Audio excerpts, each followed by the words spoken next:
Discord diskusi olahraga bareng Rais dan Esto Ernesto. Yes, akhirnya gue masih merinding. Kita berpelukan dulu boleh? Enggak, gue gak mau. Tapi alhamdulillah kita bersyukur banget akhirnya sejarah itu tercipta lagi. Rekor itu tercipta lagi buat Indonesia, makin dekat ke Olimpiade. Pertama kalinya ke semifinal ya. Take it easy. Makin dekat ke Olimpiade. Kita terakhir Olimpiade 56. Salah satu pemainnya Maulwi Sailan Ramang. Tanoto. Tanoto. Yang masih ada tinggal Opa Tanoto, yang sekarang tinggal di Jakarta di Pasar Baru gitu, dan masih ada, dan semoga Opa Tanoto berbahagia dengan capaian ini walaupun belum. Dikit lagi makin dekat ke Olimpiade karena kita lolos ke semifinal, karena sekedar mengingatkan lagi yang lolos ke Olimpiade itu peringkat 1 sampai 3 juara otomatis sama peringkat 3. Dan peringkat 4 itu harus menjalani laga playoff dulu lawan wakil Afrika nanti untuk memperebutkan 1 jatah tersisa. Tapi kita akan bahas dulu pertandingan lawan lawan Korea Selatan. Ini tegang banget. Lo dulu deh, gimana? Kalau gue sih sebenarnya overall ketika penalti nggak tegang, nggak terlalu tegang. Nggak tahu ya, di hati gue kok ada keyakinan. Kenapa? Momennya adalah ada 3 momen yang menurut gue yang menguntungkan kita. Menguntungkan dalam artian bukan menguntungkan secara, tapi ini secara teknik ya. Satu adalah ketika VAR pertama. Gol pertama yang ternyata VAR akhirnya gagal kan. Akhirnya dianulir. Gol yang kedua adalah kartu merah. Kartu merah pemain nomor 26 karena ini pemain berbahaya. Dan terjadi memang karena kemampuan pemain kita menarik emosi lawan. Yang ketiga adalah ketika penaltinya Justin diulang. Dan ini menurut gua ini momen ketiga dan sesuatu yang lawan yang ketika di dalam tanda kutip dihadapkan kepada kondisi seperti ini sampai 3 kali, ini menurut saya sudah sangat sangat berat lah buat tim lawan, dan ini Indonesia mampu menjaga momen itu gitu aja sih. Betul, dan ini memang harus kalau gue sendiri memang gue salut ya sama mental para pemain ya. Walau terlepas secara permainan kalau di waktu normal sih memang masih lebih baik waktu lawan Jordania. Betul. Tapi secara mentalitas kemudian kegigihan mereka, semangat mereka untuk pantang menyerah sempet down pasti, gue yakin.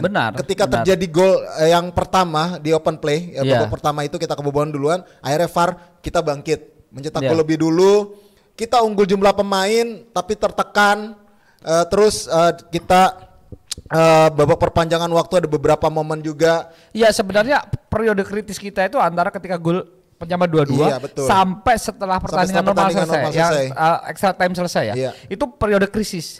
Cuma ada hal yang membangkitkan adalah ketika di babak kedua extra time, ini di babak kedua extra time dalam 5 menit atau 10 menit extra time terakhir babak kedua, ini Indonesia bermain lagi, menguasai lagi walaupun sudah tidak, koordinasinya tidak bagus ya. Tapi ini mampu menguasai. Masuknya Ramadan Sananta salah satu membuat tim ini bisa kembali hidup. James Kelly Sloyer juga melakukan hal yang sama, kembali hidup, karena seperti yang kita bahas ketika kita live tadi adalah ada sesuatu yang harus diomongkan, ada satu kalimat yang harus diberikan untuk bangkit, dan itu ternyata momennya di 10 menit terakhir atau 7 menit terakhir di extra time babak kedua, walaupun tidak ada gol. Tapi itu mengikis momen kritis setelah ke skor 2-2. Itu menurut saya itu kuncinya penting di situ, dari pertandingan ini. Dan ketika penalti saya lebih nating tulus, apalagi ketika ada Justin Hubner. Udah kasusnya ada Hubner ini, ketika penalti diulang kipernya maju dulu. Ini momen. Kalau gue ngeliat kejadian itu adalah kayaknya ini kita udah jalannya. Ini kunci, salah satu mungkin tanda ya. Kalau menurut gue ketika penalti yang Justin Hubner gagal dan harus diulang, tanda kita untuk, kalau gue ngeliatnya untuk memang jalannya kita kayaknya ini untuk mencetak sejarah lolos ya. Yang pasti gini, ini kan sudah mencetak sejarah, terus permainan tapi yang patut juga dapat acungi jempol di pertandingan ini adalah salah satunya Rafael Strijk. Tapi sayangnya Rafael Strijk kena akumulasi kartu nanti di semifinal, katanya nggak bisa main. Ini juga berbahaya juga ya. Kalau saya sih melihat tanpa Rafael Strijk kita pasti akan kekurangan tentunya di lini depan.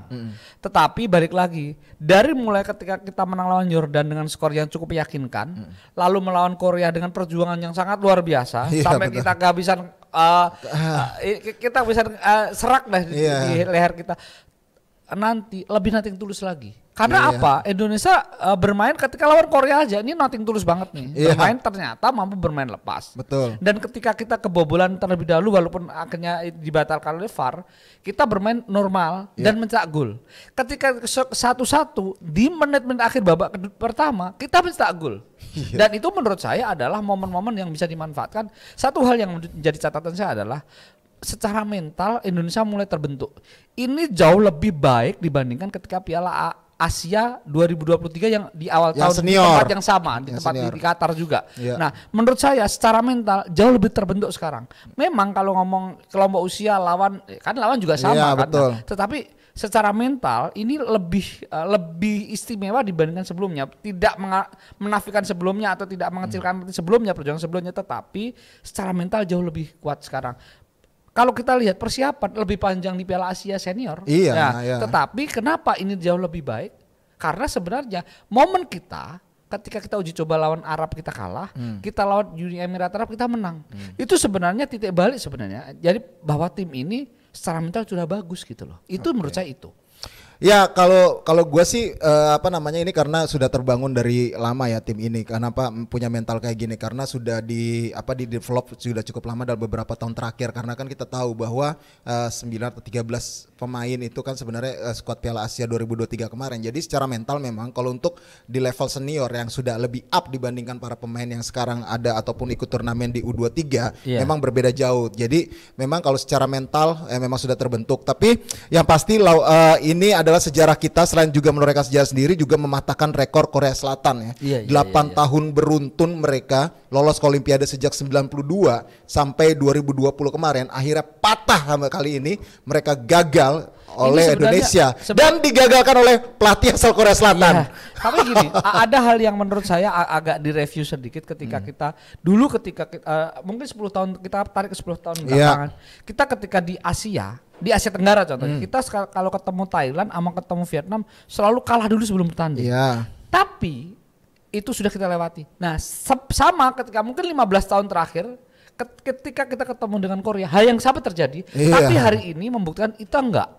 Betul. Dan itu kelihatan. Ini kita kalau lihat catatan statistik aja, ball possession kita menang. Artinya shot on target menang, tembakan ke arah gawang juga menang. Artinya kita punya mental yang bagus dan kalau menyerang menyerang rapi. Tapi lihat cara bertahan kita. Kita dengan tenang, pemain mampu melakukan beberapa kali pemain dengan gerakan apapun, bahkan seorang Rizky Ridho sampai dengan gerakan kakinya turun ke bawah gitu ya, dengan penyelamatan yang clear yang bagus. Menurut saya ini adalah kemajuannya, bukan hanya kemajuan secara teknik, tapi justru lebih kepada mental menurut saya gitu. Iya benar. Ini juga yang patut diapresiasi adalah bagaimana cara Justin Hubner memancing pemain yang nomor 6 Lee Yong Jun itu striker Korea hingga akhirnya memaksa si pemain itu untuk melakukan pelanggaran keras terhadap Justin Hubner menyebabkan kartu merah. Ini salah satu trik-trik yang mungkin sebelumnya jarang kita punya. Kebanyakan ngambil-ngambilnya terlalu jorok. Dalam tanda kutip ya, biasanya kita pancing. Iya, kita pancing, back-backnya tuh ngambilnya terlalu jorok gitu. Betul. Tapi ini mampu ngambilnya bersih, terus